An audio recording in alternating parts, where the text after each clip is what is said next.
네, 반갑습니다, 여러분. 네, 한 주간 잘 지냈는지 모르겠습니다. 밖에 날씨가 너무 좋고, 또 우리 가정의 달 5월을 맞이해서, 우리 가정을 주신 하나님께 감사하는 한 주가 되면 더 좋겠습니다.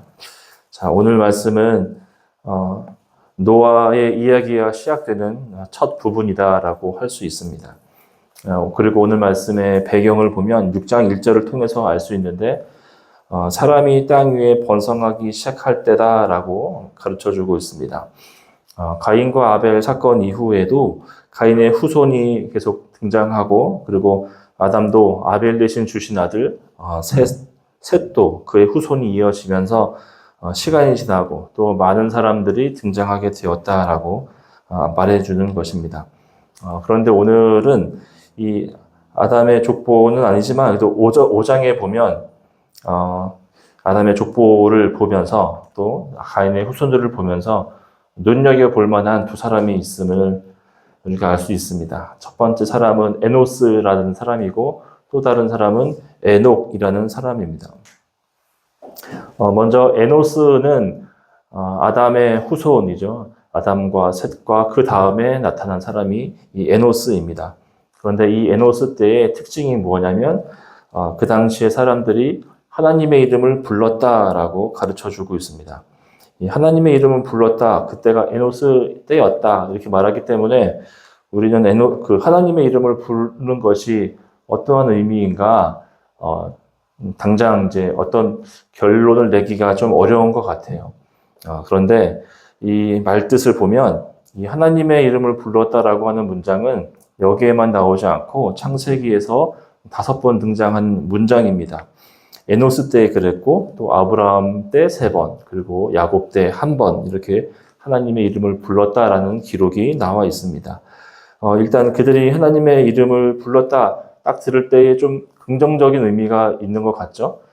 다른 신의 이름을 불렀다는 것도 아니고 하나님을 불렀기 때문에 뭔가 좀 신앙적으로 좋은 그런 뜻을 가지고 있는 것처럼 들립니다.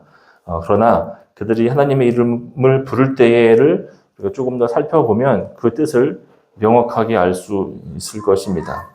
먼저 에노스부터 살펴보도록 하겠습니다. 에노스가 하나님의 이름을 불렀다고 했는데 어떤 상황에서 그리고 왜 그가 하나님의 이름을 불렀는지는 알 수 없지만 에노스 앞에 등장하는 그 문맥을 보면 조금 알 수 있습니다.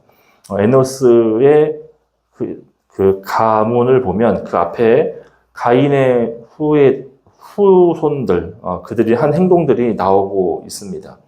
그래서 그들의 이 모습을 통해서 이 하나님의 이름을 부른 의미들을 우리가 조금 생각하고 추적할 수 있게 되겠죠.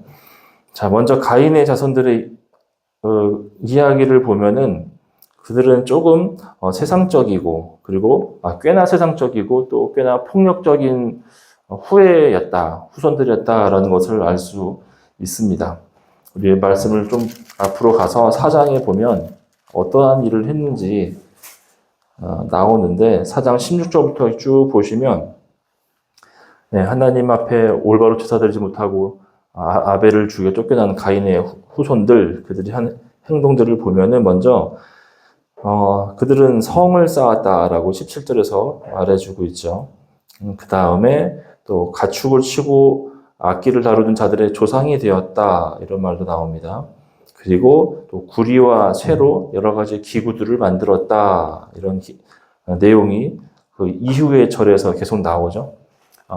이것은 어떤 의미일까요?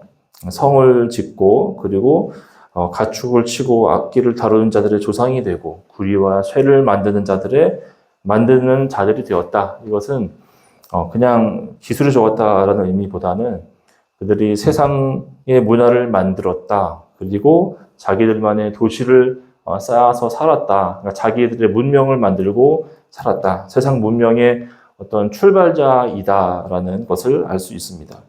그리고 그들에게 폭력성이 보인다라고 그랬어요.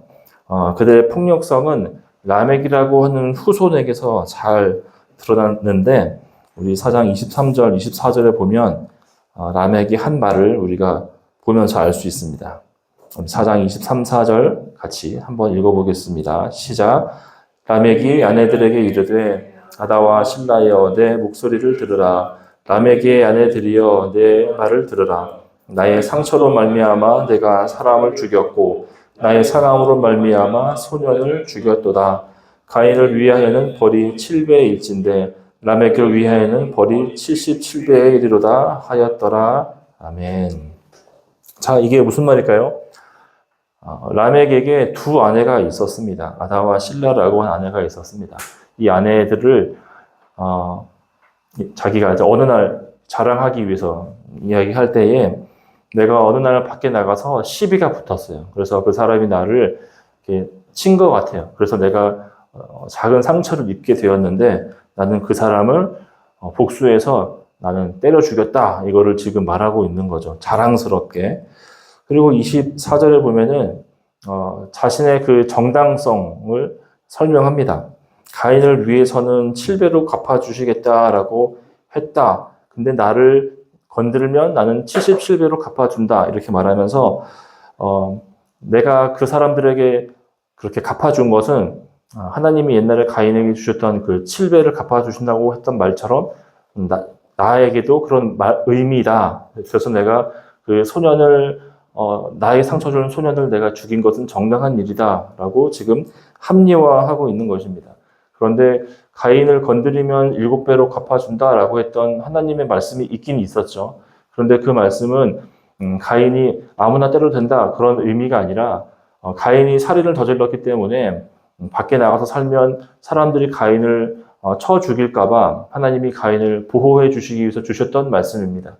근데 라멕은 그 말씀의 의미를 잘 알았는지 몰랐는지는 우리가 알 수 없으나 이 말씀을 빗대어서 이제 가지고 와서 라멕을 위해서는 77배를 갚아줄 거야 라고 하면서 자기 폭력에 대한 합리성 그리고 하나님 말씀에 대한 왜곡을 지금 저지르고 있는 것입니다. 그래서 이 가인의 후손들은 세상의 그 악한 문명의 출발점이죠.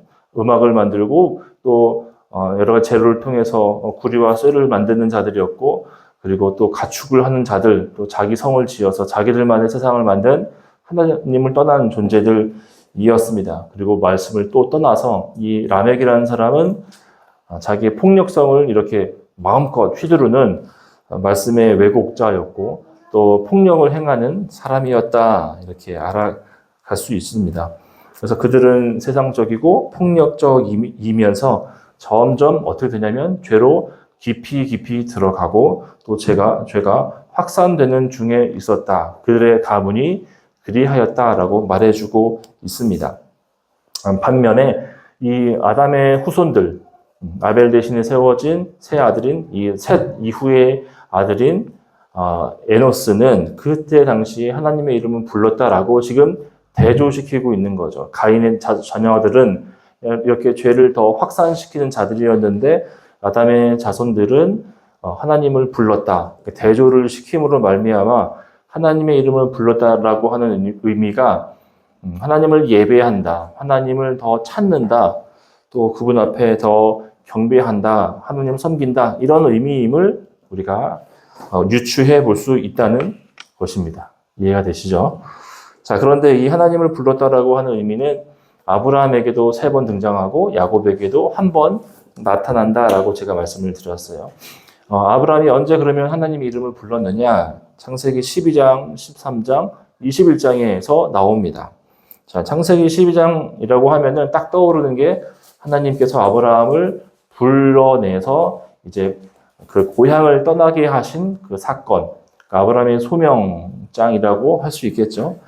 그래서 하나님이 어느 날 갑자기 아브라함에게 나타나서 3가지 약속을 주시죠. 내가 너로 큰 민족을 이루게 한다. 너의 자손이 바다의 모래가처럼 되게 하겠다. 나라를 세우겠다. 이렇게 약속을 주시니까 아브라함이 따라 나옵니다. 정든 그 고향 땅을 떠나서 따라 나오는데 떠나서 나와서 도착했던 첫 번째 장소에서 아브라함이 제단을 쌓고 거기서 여호와의 이름을 불렀다라고 소개하고 있습니다. 그러면 이때 여호와의 이름을 부른 것은 어떤 의미일까요? 앞에서 제단을 쌓고 그 다음에 여호와의 이름을 불렀다는 것은 하나님을 신뢰하고 또 하나님 앞에 순종하는 그 자신의 고백과 표현이라고 우리는 어렵지 않게 생각할 수 있습니다. 그 다음에 다음 장인 13장 4절에 가면은 또 이제 하나님의 이름을 부르는 장면이 나오는데 13장의 내용은 아브람과 그의 조카 롯이 이제 서로 이제 이견이 생겨서 헤어지는 장면이 등장합니다. 그래서 이제 내가 이쪽으로 갈 것이냐, 네가 이쪽으로 갈 것이냐 이것을 정할 때 또 아브람은 하나님의 이름을 여호와의 이름을 부른다라고 말하고 있습니다. 서로 이제 갈라져서 이제 헤어지게 된 상황에서 여호와의 이름을 불렀다는 것은 어떤 의미일까요? 하나님께서 내 조카 롯을 지켜주시고 또 우리의 길을 인도해 주시기를 바라는 마음이지 않았을까요? 우리가 중요한 결정을 하기 전에 하나님을 찾고 하나님의 이름을 부른다. 그 의도가 뭐겠어요? 하나님 우리를 인도해 주세요. 나는 주님을 신뢰합니다. 이 말 아니겠습니까? 그와 같은 마음으로 아브라함은 지금 롯과의 이별 앞에서 좀 마음은 아프지만 그 큰 어떤 자신의 생에서 일 앞에서 하나님을 신뢰하고 의지한 의미로 여호와의 이름을 불렀다라는 것입니다. 또 하나 나오죠. 창세기 21장에 33절에 등장하는데 여기에는 아비멜렉과 아브라함이 이제 우리 서로 약속해 이런 장면이 나옵니다. 그때도 영원하신 하나님의 이름을 불렀다 이렇게 이야기합니다. 아비멜렉이 아브라함을 갑자기 왜 찾아왔냐면 아브라함이 갑자기 이제 힘을 얻고 좀 잘 되니까 거부가 되어서 좀 그 땅에서 이름을 날리게 되니까 아비멜렉의 왕이 먼저 와서 우리 싸우지 말고 서로 친하게 지내자 이런 평화의 언약을 맺습니다. 그렇게 할 때에 아브라함이 누군가 나를 찾아왔어. 만약에 국회의원이 저를 찾아와서 우리 서로 잘 지내고 싶시다 이렇게 말하면 저라면 약간 거들먹거리면서 내가 이 정도다. 국회의원도 나한테 와서 이렇게 인사한다 이러면서 나의 자랑도 하고 좀 꺼들럭거렸을 것 같아요. 근데 아브라함은 그때 자기의 그 어떤 재산이나 힘을 보여주지 않고 하나님 앞에 겸손하여서 하나님의 이름을 지금 부른 것입니다. 하나님 앞에 겸손하고 하나님의 은혜와 주권을 인정한 모습이 지금 하나님의 이름을 불렀다. 그러니까 이 단어는 항상 어떤 뜻이냐면 예배하고 그분을 순종하고 의지하고 사랑하고 그분 앞에 겸손한 모습으로 나온 것이지요. 마지막 예는 이삭입니다. 이삭이 26장 25절에서 하나님과의 만남이 있습니다. 하나님이 이삭을 만나주시면서 아브라함에게 했던 그 약속을 다시 주셔요. 내가 너로 큰 민족을 이루게 하고 그 나라를 이루고 너의 자손이 번성하게 될 것이야. 그런 말씀을 해 주실 때 일단 언약이 이어진다는 것이 감격스럽죠. 근데 그 언약을 들을 때 이삭도 어떻게 했냐면 제단을 쌓고 여호와의 이름을 불렀다라고 26장 25절에서 나옵니다. 하나님을 예배하고 신뢰하고 항복하는 그런 의미였음을 우리에게 가르쳐주고 있습니다.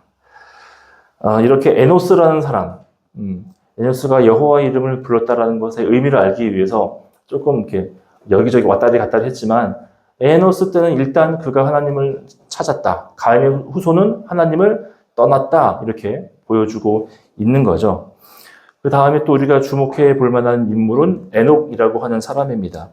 에녹은 가인의 후손에도 그 이름이 있고 아담의 후손에도 그의 이름이 있는데 우리가 보기 바라는 인물은 당연히 이제 아담의 후손 에녹이라는 사람입니다. 시간이 지나서 이제 에녹이라고 하는 사람이 등장했습니다. 그는 우리 지난주에도 말씀드렸던 것처럼 하나님과 동행하고 의로운 사람이었다. 그리고 죽음을 보지 않고 하늘로 올라가게 된 사람이었다라고 이야기해 주셨어요. 하나님과 동행했다. 그리고 죽지 않고 하늘에 올라갔다라고 하는 것 자체로 이미 사실은 굉장히 훌륭한 사람이다. 대단한 사람이다. 이것을 알 수가 있습니다. 죽음을 보지 않고 하늘나라에 올라갔던 사람은 구약에 2명밖에 없더랬어요. 바로 엘리야와 그렇죠? 이 에녹이죠. 네, 우리 아들 똑똑합니다. 네. 자, 이것만으로도 우리는 알 수 있는데 에녹은 살면서 자기 아들을 낳고 이름을 붙여주면서 마지막 때를 이렇게 준비해야 된다. 너네 회개해야 된다라는 그 메시지를 주었어요. 그 아들의 이름이 뭐라 그랬죠? 에녹의 아들? 그렇죠. 무두셀라. 구약에서 가장 오래 산 사람. 네, 무두셀라를 이름을 그렇게 지으면서 이 아들이 죽으면 심판이야. 너네 뭐해? 회개해. 돌아와. 정신 차려. 이렇게 그 종말의 그 나팔수로서 살았다라고 이야기를 한 겁니다. 그래서 실제로 무두살라가 죽던 해 노아가 600세가 되던 해였어요. 그때 홍수 심판이 딱 생기게 되었죠. 그러니까 에녹은 사실은 자기가 하늘나라 간 이후에 그 노아의 홍수 심판이 일어났거든요. 그러니까 자기는 당하지 않았지만 이미 그 땅에 그 만연해 있던 죄악들, 죄로 더 이끌려가고 가인 자손들과 별반 다르지 않은 삶을 사는 것을 보면서 너네 회개해야 돼, 돌아와야 돼, 정신 차려야 돼 라고 말한 의로운 사람이었다는 것을 알 수가 있습니다. 그러나 그의 경고에도 불구하고 이전에는 에노스가 등장해서 하나님의 이름을 부르며 하나님을 찬양하고 예배하는 그 아담 자손들이 이제 그들마저도 가인의 자손들처럼 죄짓기를 좋아하고 죄가 점점 더 깊어지고 넓어져서 그 땅의 죄악으로 가득해져 있는 시점이 지금 우리가 읽은 이 창세기 6장의 말씀이라고 할 수가 있습니다. 그 대표적인 사례가 6장 2절 말씀입니다. 우리 같이 한번 말씀을 읽어보겠습니다. 시작. 하나님의 아들들이 사람의 딸들의 아름다움을 보고 자기들이 좋아하는 모든 여자를 아내로 삼는지라. 아멘. 여기 조금 의아한 말이 나와 있죠. 하나님의 아들들이 사람의 딸들을 보고서 예뻐서 결혼했다 이렇게 나와 있는데 일단 분위기는 별로 좋지 않죠. 썩 좋아 보이지 않은 의미인 것 같습니다. 왜냐하면 우리 3절 말씀에서 이렇게 말하기 때문입니다. 같이 읽어보겠습니다. 나의 영이 영원히 사람과 함께하지 아니하리니 이는 그들이 육신이 됨이라. 그러나 그들의 날은 120년이 되리라 하시니라. 네, 앞에 벌어졌던 사건들을 보아도 그리고 2절 뒤에 바로 나오는 3절의 말씀을 보아도 이 하나님의 아들들이 사람의 딸들과 결혼하기 시작했다라고 하는 것은 육신이 된 일이다. 하나님께서 기뻐하지 않는 일이시다. 오히려 하나님께서 지금 나의 영이 영원히 사람과 함께하지 않을 것이다 라고 말씀하셨던 것으로 드러나고 또 그들의 날은 이제 120년이 될 거다라고 하신 것만 봐도 우리가 잘 알 수가 있습니다. 그래서 또 이 부분에서 하나님의 아들들은 누구고 사람의 딸들은 누구냐, 혹시 뭐 하나님의 아들들이라고 했으니까 천사냐 이렇게 생각하는 분들도 많이 있는데 일반적으로 여기에서 하나님의 아들들은 아담의 자손들을 가리키고 사람의 딸들은 가인의 자손들을 의미한다라고 볼 수가 있습니다. 그렇게 많이 이야기를 한다고 합니다. 제가 그러는 게 아니라 그렇다고 하니까 권위 있는 주석가들을 믿고 계속 이야기를 보면 그러니까 이제 하나님께로부터 쫓겨났던 열심히 죄를 짓기에 힘쓴 오랫동안 가인의 후손과 아담을 이은 하나님의 백성들의 결합, 즉 거룩과 비거룩함이 뒤섞였다라고 이야기를 합니다. 그래서 하나님은 하나님의 아들들이 사람의 딸들을 아내로 삼는 것을 싫어하였다라고 말합니다. 그리고 그 과정을 보면 하나님의 아들들이 사람의 딸들의 무엇을 보고 결혼했다라고 그랬어요? 그 사람의 딸들의 아름다움, 그러니까 예뻐서 막 다 좋아 좋아 하면서 마치 왕이 첩 드리는 것처럼 사랑했다라기보다는 자기 안목의 그 정욕을 따라서 다 자기 아내로 삼아서 조금 쾌락을 지향했던 것으로 우리는 그들의 모습을 알 수 있습니다. 그래서 하나님께서 이렇게 말했죠. 그들이 육신이 되었다. 육신은 우리 그냥 일반적인 육체, 그러니까 몸을 말하는 단어이기도 하고 아니면 죄로 물든 그 상태를 가리키기도 합니다. 그런데 여기서 말하는 육신은 신체를 말하는 것이 아니라 그들이 죄로 더 깊어졌다 이런 의미를 말해주고 있는 것입니다. 이처럼 노아의 때는 이 죄가 그래도 마지노선이라고 했던 그 아담의 자손들에게도 이제는 더 꾸역꾸역 들어와서 번성하고 하나님의 자녀들도 아무런 어떤 그 거리낌 없이 죄를 짓고 또 그 죄가 더 가득 차게 되는 시절이 되었다라는 것을 이렇게 말해주고 있습니다. 자, 여러분, 그 개구리 한번 드셔보신 적 있나요? 개구리를. 저는 한 두어 번 있었는데, 개구리를, 끓이는 방법은 보통 우리가 물을 먼저 끓인 다음에 뭐 면을 넣든지 이렇게 하잖아요. 근데 개구리는 찬물에 먼저 딱 담가두고 뚜껑 닫고 불을 천천히 올립니다. 그래서 초반부터 센 불이 아니라 약한 불에 틀었다가 점점 더 강하게 하면서 이 개구리가 처음에는 아이고 따뜻하네 좋다 이렇게 하다가 나중에는 거기서 이제 익사는 아니겠지만 이제 타 죽는 그런 개구리가 되는 거죠. 이것처럼 세상에도 죄가 그렇게 왔다는 거죠. 처음에는 이 정도야 뭐 했다가 이제는 죄도 하는데 뭐 이랬다가는 점점 더 누가 먼저랄 것도 없이 죄를 더 깊이 지어가면서 그 땅에 죄가 이제는 돌이킬 수 없을 만큼 꽉 차서 하나님의 진노만이 지금 그들 위에 있는 상태가 되었음을 지금 말해주고 있는 것입니다. 그래서 제가 지금까지 막 따다다다 말했던 거 기억 안 나시면 개구리 잡는 법. 예. 개구리가 처음에 찬물에서 아예 시원해 하지만 따뜻하네, 좀 괜찮네 하다가 결국엔 익어버리고 마는 그러한 시절이 지금 이 노아의 때였고 또 지금 우리의 때가 노아의 때다라고 성경이 말해주고 있기 때문에 우리가 조금 더 경각심을 가질 필요가 있겠습니다.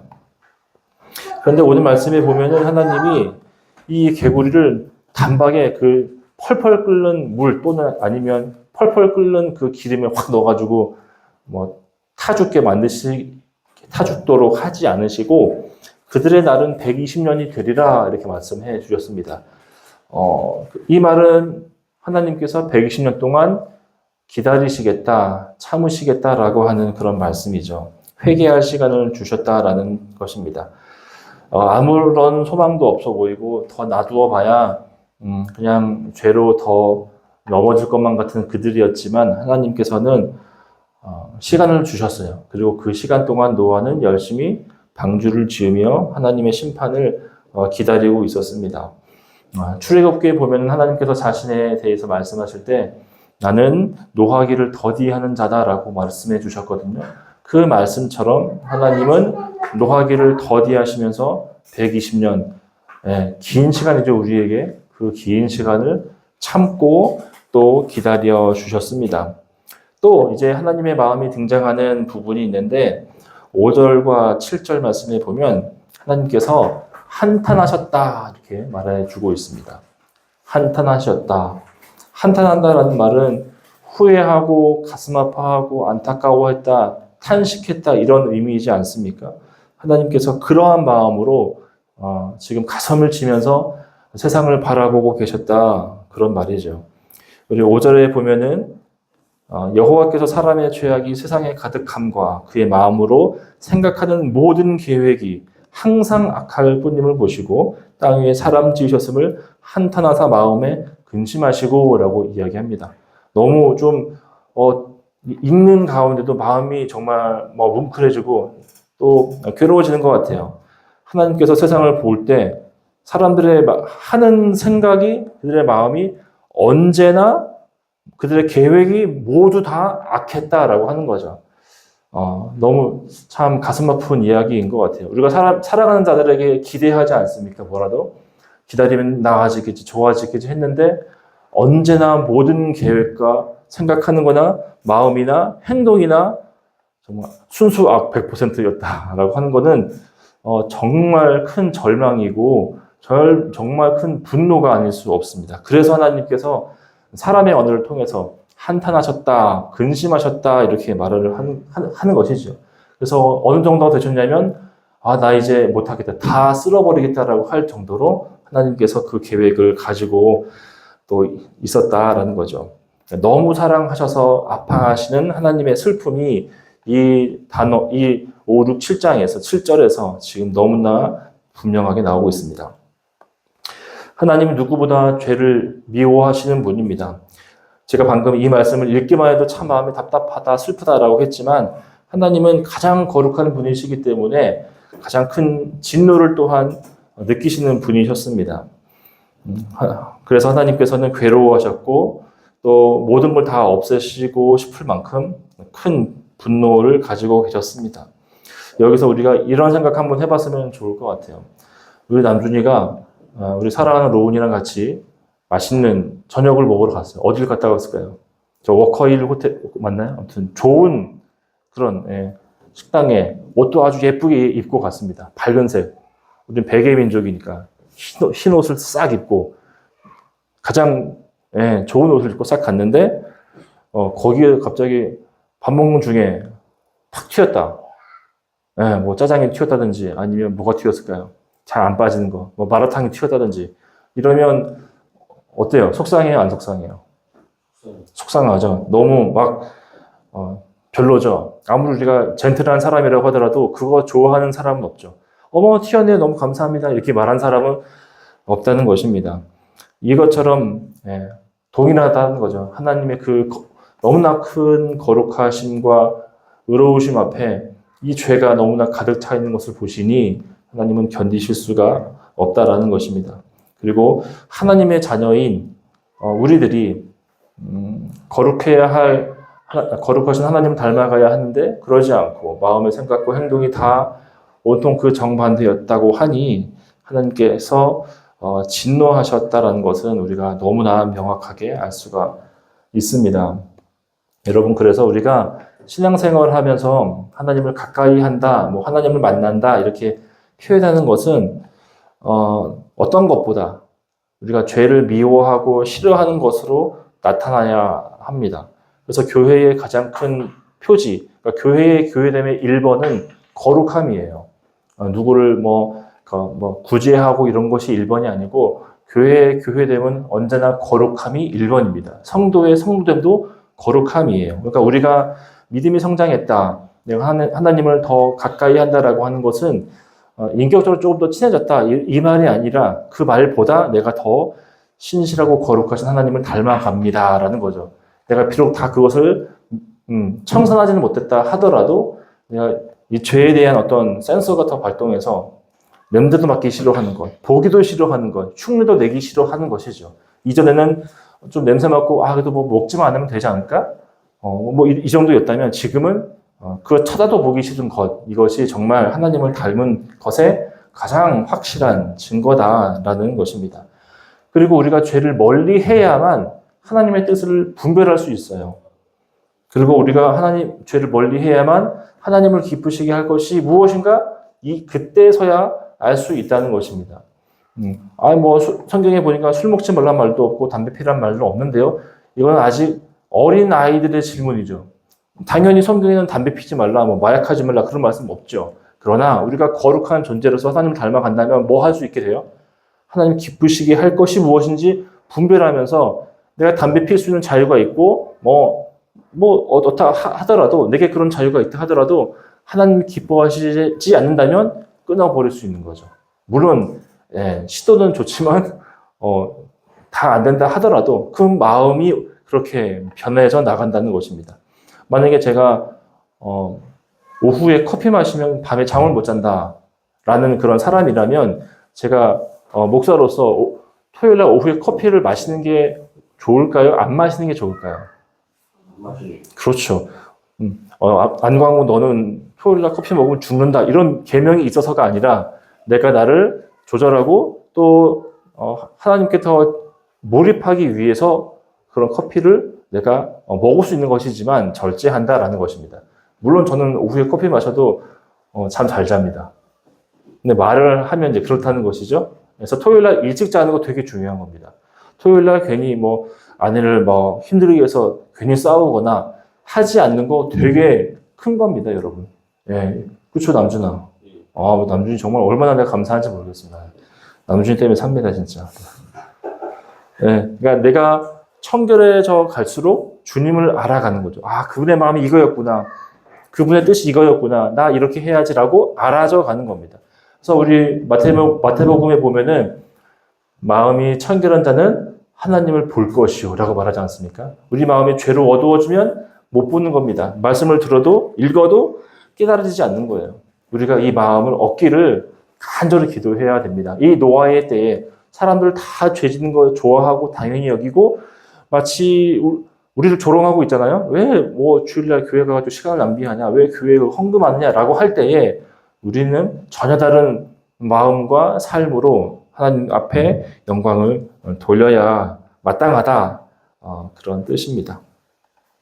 또 우리가 생각해야 할 거. 하나님이 죄를 보시면서 뭐라 그랬어요? 한탄하셨다. 너무 마음이 아파서 괴로워하시고 가슴 치시면서 어쩌면 눈물도 흘리시고 또 진노했던 그 마음처럼 우리도 그런 한탄하는 마음이 있어야 됩니다. 우리가 언제 눈물 흘리고 힘들어하고 괴로워합니까? 솔직하게 저도 포함해서 내가 가진 것이 없어서, 내가 할 수 있는 것이 없어서, 내가 이루지 못한 게 없어서, 내가 진작에 주식시장에 뛰어들지 못해서 우리는 답답해하고 힘들어한단 말입니다. 그렇죠? 예, 우리가 그 상대적인 박탈감이 이러면서 남들보다 더 가지지 못한 것으로, 더 누리지 못한 것으로, 나는 왜 서울에 집이 없을까? 이런 것으로 사람들이 곤란해하고 힘들어합니다. 그렇지만 그거 뭐 있을 수 있다라고 생각해요. 정당하다 할 수 있습니다. 그러나 우리의 진짜 한탄, 우리의 진정한 고난과 아픔은 내가 그런 것보다 내 안에 여전히 남아있는 그 죄 때문에, 그리고 우리의 죄 때문에, 내 죄만으로도 나는 너무 슬프지만 우리가 함께 모인 이 공동체가 아직도 죄를 벗어버리지 못한 이 미성숙함과 우리의 그 수준 낮음으로 인해서 우리가 눈물을 흘리며 또 기도해야 되지 않겠습니까? 더 나아가서 이 원주에 가득한 죄를 보면서 나라와 민족 가운데 너무나 심하게 쩌들어져 있는 이 세상의 죄를 보면서 그리스도인은 당연히 기도해야 돼요. 그래서 모든 그리스도인은 당연히 애국자가 되어야 합니다. 세상에 가득한 죄 보면서 세상이 왜 지금도 이 모양일까? 세상의 성도가 너무나 많다라고 하는데 왜 지금도 고쳐지지 않는 것일까? 생각하면서 마음 아파하면서 기도하고 눈물 흘리며 주님께 간구한 자가 진짜 성도 아니겠습니까? 그래서 여러분이 회사에 있든지 가정에 있든지 아니면 어떤 일을 하든지 이런 애통함을 가지고 일해야 되는 것은 마땅합니다. 하나님 주신 그 슬픔과 분노를 가지고 세상에서 우리가 살아갈 줄 알아야 돼요. 똑같이 살면서 등수 매기는 것, 거기에서만 우리가 시간을 다 빼앗기지 말고 성도로서 이 노아의 때에 나는 구별되어 있는가, 구별되어지지 않고 있다면 그로 인한 그 답답한 마음, 그 고통, 애통함이 우리들에게 반드시 있어야 된다는 것을 기억하기를 바랍니다. 또 우리의 구원도 사실 되돌아보면 죄를 깨닫는 것에서부터 시작하지 않습니까? 예수님께서 천국 복음을 전파하시면서 가장 먼저 하셨던 말씀이 뭐예요? 회개하라. 천국이 가까이 왔느니라. 이 말씀이었습니다.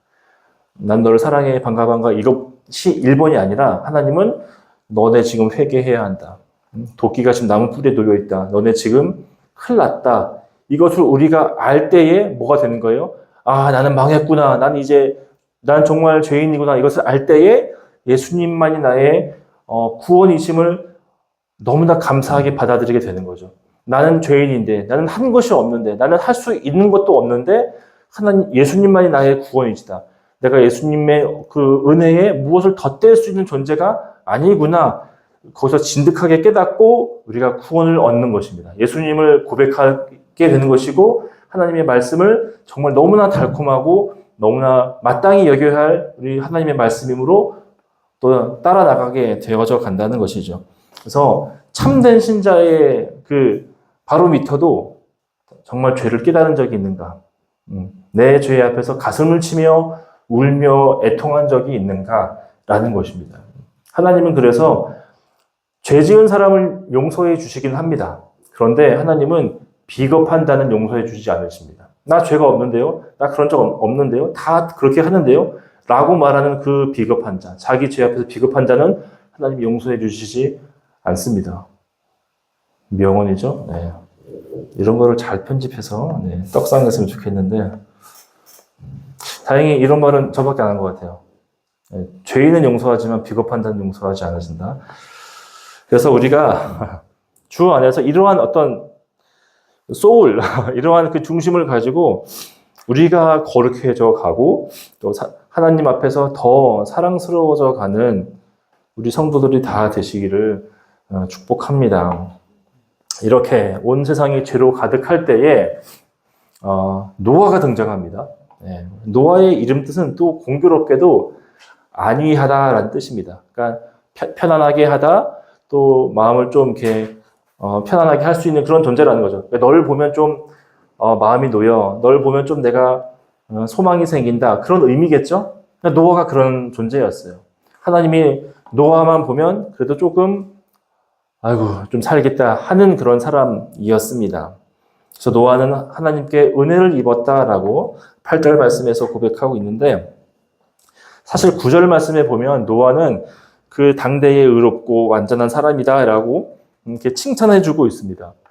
근데 이 말씀은 사실은 노아가 완전한 사람이었기 때문에, 의인이었기 때문에 하나님이 그를 보시면서 은혜를 베풀어 주셨다라는 말은 사실 아니에요.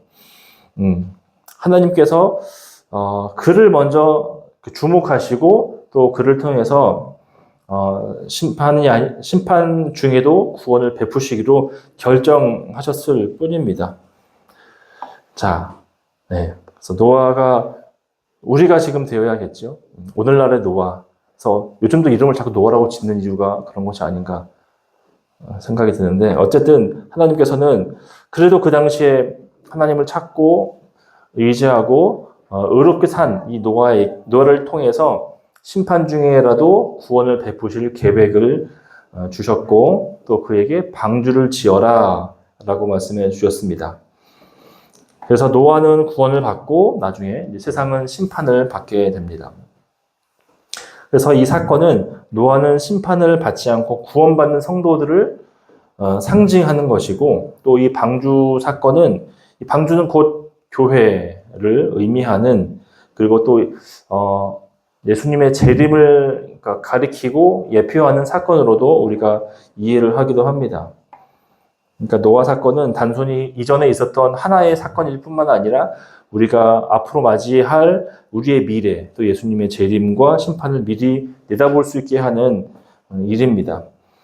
왜냐하면 첫 번째로 예수님의 재림도 갑자기 온다라고 했잖아요. 그처럼 노아의 홍수 심판도 갑자기 왔죠. 네. 예수님이 마태복음 24장 37절부터 39절에서 이렇게 말씀해 주셨습니다. 우리 남준이가 한번 멋있는 목소리로 씩씩하게 읽어줬으면 좋겠습니다. 마태복음 24장 37절부터 39절입니다.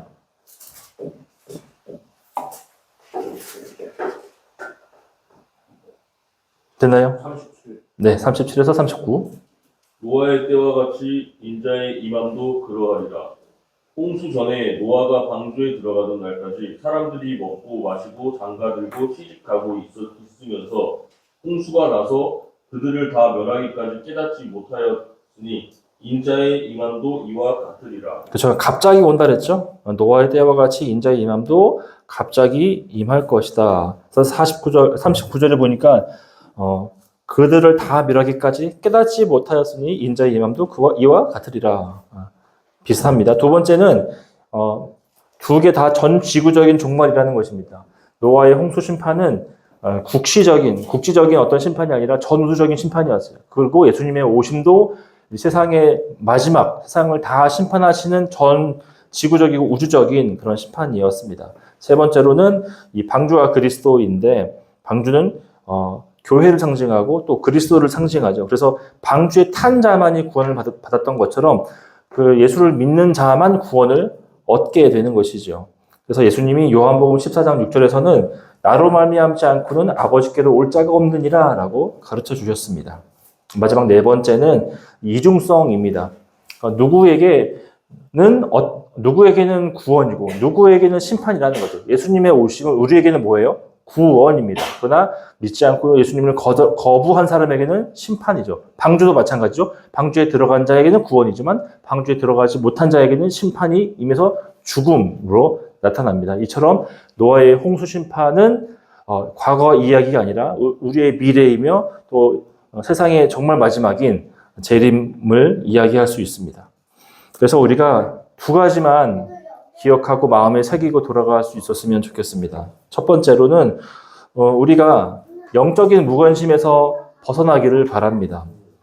무서운 심판이 온들 나는 예수님 믿으니까 안전하다라고 하는 그런 생각을 할 수도 있겠죠. 그러나 그런 개인주의적인 우리 마음을 버리고 우리가 예수님 증거해야 합니다. 그리고 우리의 삶과 마음을 영적인 것에 더 두면서 하나님 앞에서 어떻게 살아야 할지를 더 고민해야 합니다. 영적으로만 살지 말자가 아니라 영적인 것에 우리가 더 마음을 가지고 이 생에서의 삶을 더 보람차게, 더 옳게 살자라고 하는 그런 말씀이죠.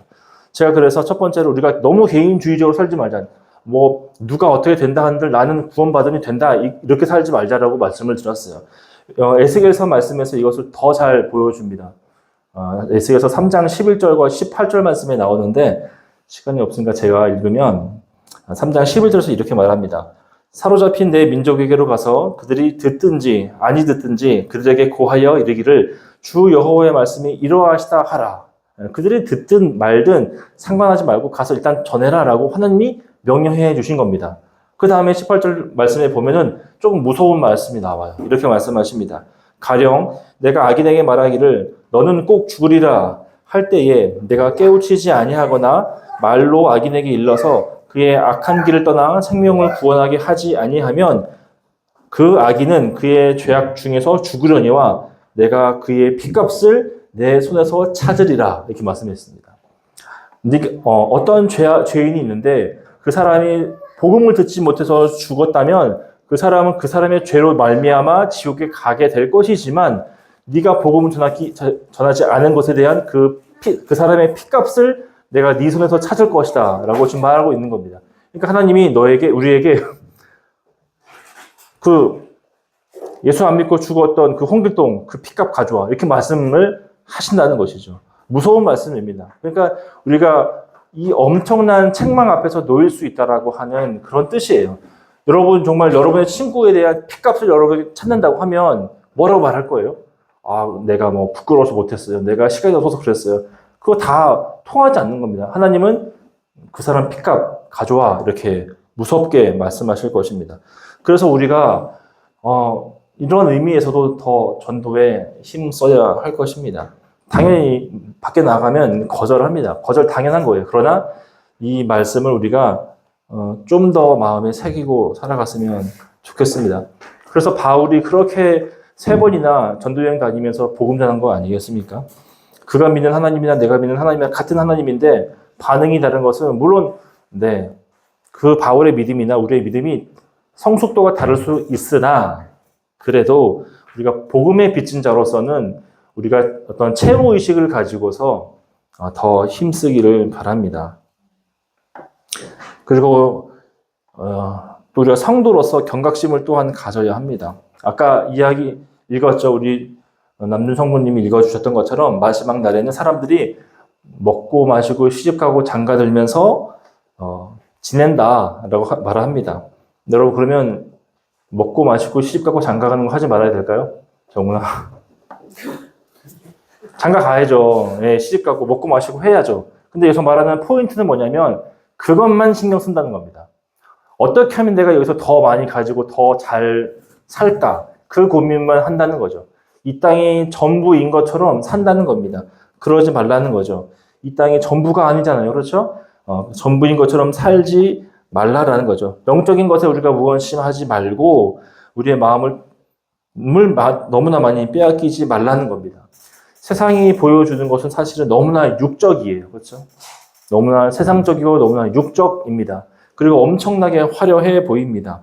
또 세상이 사실 엄청나게 똑똑합니다. 그래서 알고리즘이 우리가 무엇을 좋아하는지 무엇을 원하는지 기가 막히게 알고 있습니다. 그래서 막 내가 사고 싶은 물건을 자꾸 막 올려줘요. 이거 쌉니다. 여기 가서 사세요. 이거 좋아하시죠? 계속 보세요 하면서 1시간 쇼츠 보는 것은 일도 아닙니다. 세상이 우리를 이렇게 교묘히 또 너무나 화려하게 너무나 젠틀하게 자꾸 세상으로 이끌면서 그들의 목적은 뭐냐면 우리를 하나님으로부터 예수님으로부터 점점점 더 멀어지게 만든다는 것입니다. 세상에 책은 많이 보지만 성경 한 절 보는 거 힘들어하게 만들고 성경만 보면 막 좀 이렇게 졸리게 만들고 있다는 거죠. 설교가 짧아지면 좋아하지만 길어지면 막 온몸이 베베 꼬는 안주환처럼 만들어 간다는 것입니다. 여기서 우리가 저도 다 함께 지금 우리의 마음을 빼앗는 것이 무엇인지 생각해 보기를 바랍니다. 나의 마음을 빼앗는 것. 그거 생각하면 내가 이 지루한 예배 시간도 견딜 수 있는 것이 무엇입니까? 그거 찾는 거 사실 어렵지 않아요. 그렇죠? 단박에 떠오르는 거 있을 것입니다. 그런데 이거 알아도 사실 우리가 쉽게 놓기가 너무나 어렵습니다. 그래서 우리가 죄책감을 느끼기도 하고 무력함을 느끼기도 해요. 하나님, 내가 여기에 약한데 내가 이걸 놓을 수가 없습니다. 그래서 너무 죄책감 들고 힘듭니다. 괴롭습니다. 이런 고백을 합니다. 하지만 여러분, 우리에게 주신 것, 우리가 또 세상의 것을 얻어야 하는 것들 중에 그 모든 것들은 우리에게 사용하고 누리라고 주신 것이지 그것이 내 경배의 대상이 아님을 꼭 기억했으면 좋겠습니다. 여러분에게 돈 필요합니다. 또 건강 필요합니다. 취미생활 필요합니다. 다 주님이 주시는 선물입니다. 그런데 그게 내 경배의 대상이 되어서는 안 된다는 겁니다. 그 차이가 우리를 신앙인으로 만드는지 아니면 세상으로 이끌려가게 되는 무력한 사람으로 만들지를 결정하게 되는 것이에요. 돈 필요하지만 그거 경배하지 맙시다. 그것이 우리의 생명을 쥐고 흔드는 것이 아니에요. 우리의 생명은 주님에게로만 있습니다.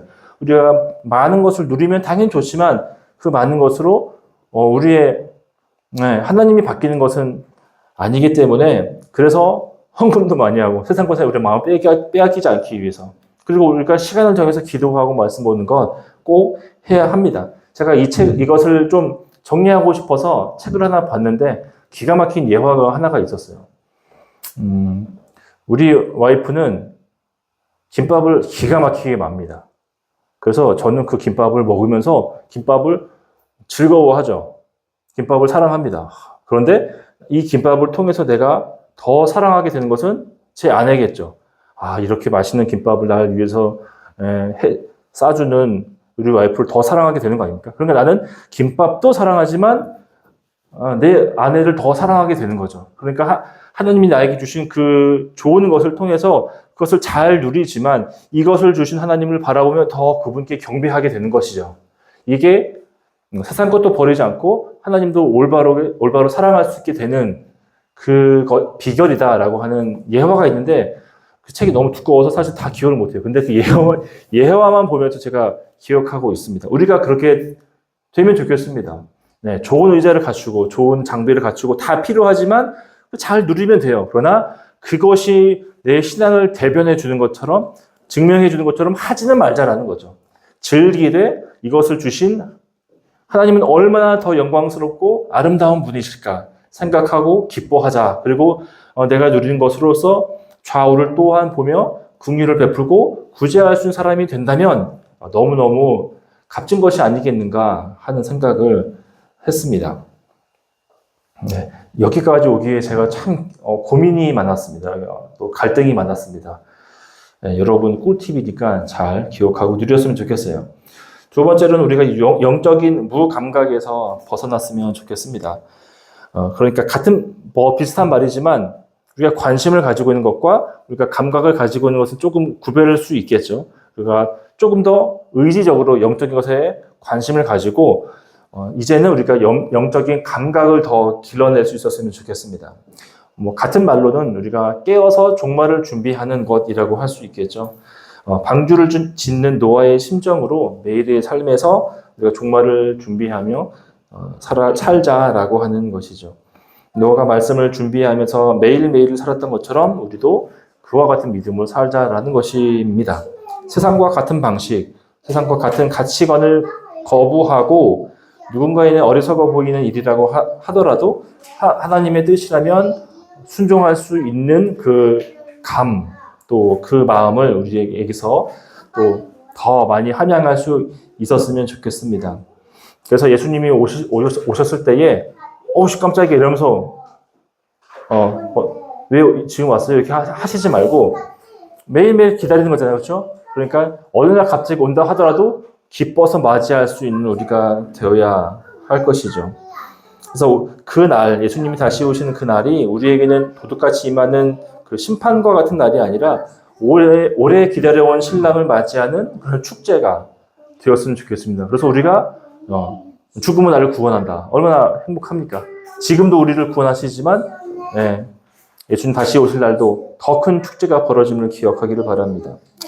오늘은 우리가 노아 홍수 이야기의 배경이 되는 때를 살펴보았습니다. 사람들이 하나님과 관계없는 삶, 또 하나님과 관계없는 그 평화 속에서 살았지만 우리는 이 안에서 정말 이 세상의 주인이신 하나님을 기다리며 예수님을 기다리며 살아갈 수 있었으면 좋겠습니다. 특별히 저는 우리의 이 종말을 기다리는 우리의 마음이 이 경계의 병처럼 쉬지도 않고 정신 바짝 차리고 그런 어떤 경직되고 무서운 것을 기다리는 그런 마음이 아니라 참 평화는 오히려 주님께만 있다라고 하는 그 기대감으로 살아갈 수 있었으면 좋겠습니다. 세상에 있는 잠시의 슬픔과 눈물 앞에서 이 소망이 있을 때 우리가 이겨낼 수 있게 되겠죠. 그래서 죄가 깊어져가는 세상에서 거룩하신 하나님을 찾고 하나님이 주시는 안식과 평안과 만족 안에서 기쁨으로 살아가는 모두가 되시기를 예수 그리스도의 이름으로 축복합니다. 기도하겠습니다.